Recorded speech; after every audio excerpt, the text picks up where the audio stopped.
കൊച്ചിൻ ദേവസ്വം ബോർഡിന് കീഴിലുള്ള നെല്ലുവായ് ശ്രീ ധന്വന്തരി ക്ഷേത്രത്തിലെ പ്രസിദ്ധമായ വൈകുണ്ഠ ഏകാദശി ഡിസംബർ 30 ആഘോഷിക്കും. ഇതിനോടനുബന്ധിച്ചുള്ള സാംസ്കാരിക പരിപാടികൾ ഡിസംബർ 21 മുതൽ ആരംഭിക്കുമെന്ന് Devaswom officer G Sreeraj, Thiruvilwamala group assistant commissioner KN Deepesh എന്നിവർ വാർത്താസമ്മേളനത്തിൽ അറിയിച്ചു. 21 തീയതി ഞായറാഴ്ച വൈകിട്ട് 5:30 ഗാനരചയിതാവ് കൈതപ്രം ദാമോദരൻ നമ്പൂതിരി സാംസ്കാരിക പരിപാടികളുടെ ഉദ്ഘാടനം നിർവഹിക്കും. Cochin Devaswom board president K. Raveendran അധ്യക്ഷനാകും. തുടർന്ന് പിന്നണി ഗായകൻ അനൂപ് ശങ്കർ നയിക്കുന്ന ഭക്തിഗാന സന്ധ്യ അരങ്ങേറും. ഈ വരുന്ന 21 തീയതി ഞായറാഴ്ച വൈകിട്ട് 5:30 സാംസ്കാരിക പരിപാടികളുടെ ഉദ്ഘാടനം നടക്കുന്നത്. കൊച്ചിൻ ദേവസ്വം ബോർഡിന്റെ സമാരാധ്യനായ പ്രസിഡന്റ് K. രവീന്ദ്രൻ സാറിൻ്റെ അധ്യക്ഷതയിൽ കൂടുന്ന ആ യോഗത്തിൽ പ്രശസ്ത സിനിമാ രചയിതാവായ ബ്രഹ്മശ്രീ കൈതപ്രം ദാമോദരൻ നമ്പൂതിരിയാണ് സാംസ്കാരിക പരിപാടികളുടെ ഔദ്യോഗിക ഉദ്ഘാടനം നിർവഹിക്കുന്നത്.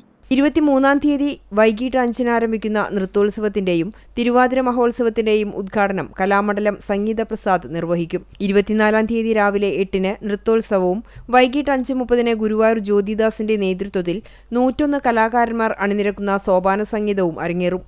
25 വൈകിട്ട് 7 മണിക്ക് സിനിമ സീരിയൽ താരം ദേവി ചന്ദന അവതരിപ്പിക്കുന്ന ദേവനന്ദനം നൃത്തവിരുന്ന് അരങ്ങേറും. 27 രാവിലെ 8 മണിക്ക് ആരംഭിക്കുന്ന സംഗീതോത്സവം സിനിമാ പിന്നണി ഗായകൻ സന്നിധാനന്ദൻ ഉദ്ഘാടനം നിർവഹിക്കും. വൈകിട്ട് നെല്ലുവായ് പ്രദീപ് നമ്പീശനും സംഘവും അവതരിപ്പിക്കുന്ന തുള്ളൽ സമന്വയം അരങ്ങേറും. ഭാരതത്തിലെ പ്രഥമ ധന്വന്തരി ക്ഷേത്രമായ നെല്ലുവായ് ശ്രീ ധന്വന്തരി ക്ഷേത്രത്തിലെ പ്രസിദ്ധമായ വൈകുണ്ഠ ഏകാദശി മഹോത്സവം ഈ വരുന്ന ഡിസംബർ 30 വിവിധ ചടങ്ങുകളോടും സാംസ്കാരിക പരിപാടികളോടും കൂടി ആഘോഷിക്കുകയാണല്ലോ.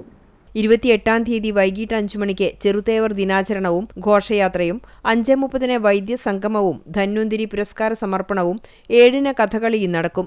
29 വൈകിട്ട് 3 ചാക്യാർകൂത്ത്, 6 ശ്രീജിത്ത് IPS നയിക്കുന്ന സംഗീത കച്ചേരി, ഇന്ത്യൻ പിന്നണി ഗായികയും വയലിനിസ്റ്റുമായ രൂപാരേവതി നയിക്കുന്ന സ്വരത്രയം വയലിൻ ഫ്യൂഷനും നടക്കും. 30 തീയതി ഏകാദശി ദിവസം പുലർച്ചെ 4 നിർമ്മാല്യ ദർശനം, 10 പഞ്ചരത്ന കീർത്തനാലാപനം, മഹാ അന്നദാനം, ഉച്ചയ്ക്ക് വാദ്യമേളങ്ങളോടുകൂടി ഗജവീരന്മാരുടെ അകമ്പടിയോടെ ശീവേലി എഴുന്നള്ളിപ്പും നടക്കും. 6 മുതൽ ദീപാരാധന, സ്പെഷ്യൽ നാദസ്വരം, ഭക്തിഗാനസുധ, ഡബിൾ തായമ്പക, വിളക്കിനെഴുന്നള്ളിപ്പ് എന്നിവയും നടക്കും.